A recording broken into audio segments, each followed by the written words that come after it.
श्रीमद् भगवत गीता अध्याय 3 श्लोक 12 chapter 3 verse 12। Brahma ji ने सृष्टि के साथ साथ यज्ञ की रचना की और मनुष्यों से कहा कि यज्ञ द्वारा तुम देवताओं को प्रसन्न करो और देवता तुम्हारी आवश्यकताएं पूरी करेंगे। उन्होंने आगे कहा, इष्टान भोगान ही वो देवा दास्यन्ते यज्ञ भाविताः तैर्दत्तान प्रदायेभ्यो यो भुंक्ते स्तेन एव सह। विस्तार से जान लेते हैं। इष्टान भोगान कर्तव्य पालन की सामग्री, डिजायर्ड नेसेसिटीज, ही भी सर्टनली वह बिना मांगे ही, अनटू यू देवा देवता डेमी गॉड्स, दास्यन्ते देते रहेंगे, विल अवार्ड कब देते रहेंगे, यज्ञ भाविता यज्ञ से पुष्ट होकर, बीइंग सेटिस्फाइड बाय सैक्रिफाइसेस, तैर दत्तान उनका दिया हुआ, थिंग्स गिवन बाय देम, अप्रदाय एभ्ये दूसरों की सेवा में लगाए बिना, विदाउट ऑफरिंग टू अदर्स ये भुंकते जो इसका उपभोग करता है, हु एंजॉयज स्तेन एव सह वह चोर ही है, certainly he is a thief. भावार्थ, यज्ञ द्वारा बढ़ाए हुए देवता तुम लोगों को बिना मांगे ही इच्छित भोग निश्चय ही देते रहेंगे।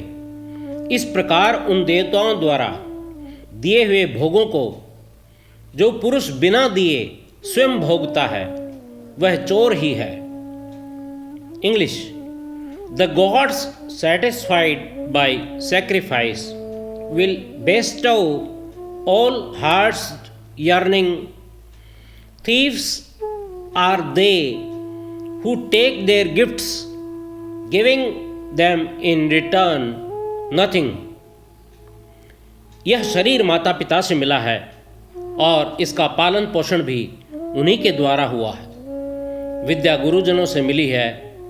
देवता सबको कर्तव्य कर्म की सामग्री देते हैं। ऋषि सबको ज्ञान देते हैं।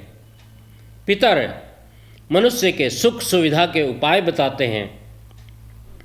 पशु पक्षी वृक्ष लता आदि दूसरों के सुख में स्वयं को समर्पित कर देते हैं। इस प्रकार हमारे पास जो भी सामग्री, बल, योग्यता, पद, अधिकार, धन संपत्ति आदि है वह सब की सब हमें दूसरों से ही मिली है। इसलिए इनको दूसरों की सेवा में लगाना है। कर्तव्य का पालन न करने वाला मनुष्य सबको प्राप्त होने वाली सामग्री, अन्न, जल, वस्त्र आदि का भाग दूसरों को दिए बिना ही स्वयं अकेला ले लेता है तो वह चोर ही है। शरीर, इंद्रियां, मन, बुद्धि आदि जो भी हमारे पास है वह सब का सब हमें संसार से मिला है। संसार से मिली वस्तु को केवल अपनी स्वार्थ सिद्धि में लगाना ईमानदारी नहीं है। स्वार्थी मनुष्य को संसार में कोई अच्छा नहीं कहता। लोभी को कोई अधिक देना भी नहीं चाहता। प्राय ऐसा देखा जाता है कि घर में नशेड़ी और भोगी व्यक्ति से वस्तुएं छुपाई जाती हैं।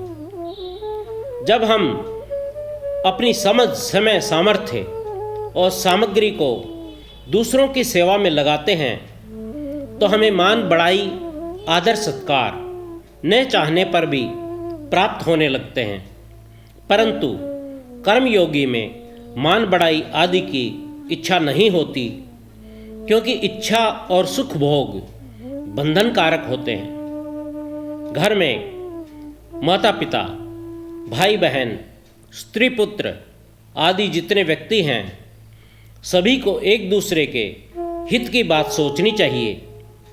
कई बार सेवा करने वाला व्यक्ति यह भूल कर बैठता है कि मैं सेवा करता हूँ, मैं वस्तुएं लाकर देता हूँ, ऐसा सोचना मन में झूठा अभिमान पैदा करता है। इस गतिशील सृष्टि चक्र में जब एक व्यक्ति भी अपना कर्तव्य कर्म करना छोड़ देता है तो उसका प्रभाव संपूर्ण सृष्टि पर पड़ता है। जैसे गाड़ी का एक पुर्जा भी खराब होने पर पूरी गाड़ी पर उसका असर पड़ता है।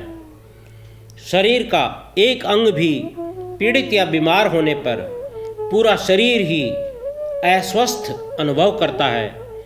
इसी प्रकार एक व्यक्ति के कर्म न करने से पूरी सृष्टि का अहित होता है।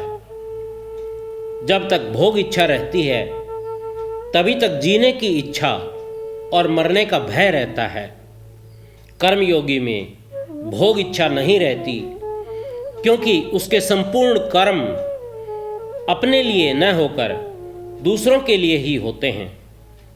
हम ये सोच सकते हैं कि अगर हम दूसरों की सेवा में लगे रहेंगे तो अपने निर्वाह का प्रबंध कैसे होगा। संसार के अनेक प्राणी जैसे पशु, कीट, पक्षी, पतंग, वृक्ष, लता आदि निस्वार्थ भाव से प्राणियों के जीवन निर्वाह का प्रबंध करते हैं और इनका प्रबंध स्वयं हो जाता है।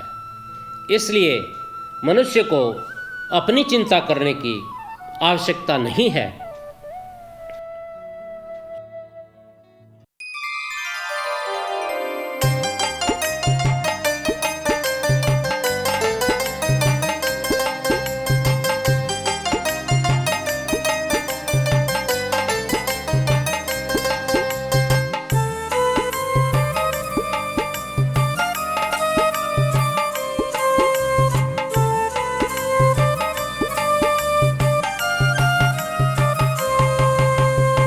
सृष्टि के जो सारे देव तुमसे इज्जत पाएंगे।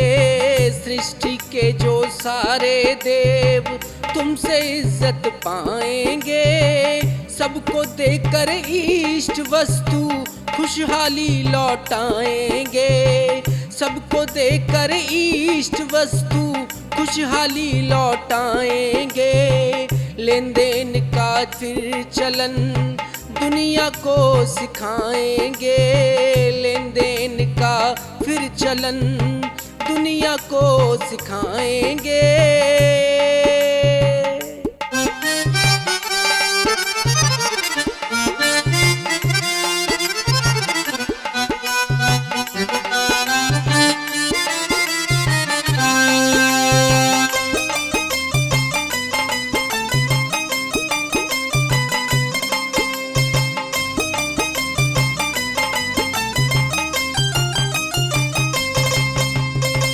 चोर वो कहलाएंगे जो बिना किए सुख पाएंगे। चोर वो कहलाएंगे जो बिना किए सुख पाएंगे। बन के बोझ धरती पर कष्ट अनेक उठाएंगे। बन के बोझ धरती पर कष्ट अनेक उठाएंगे।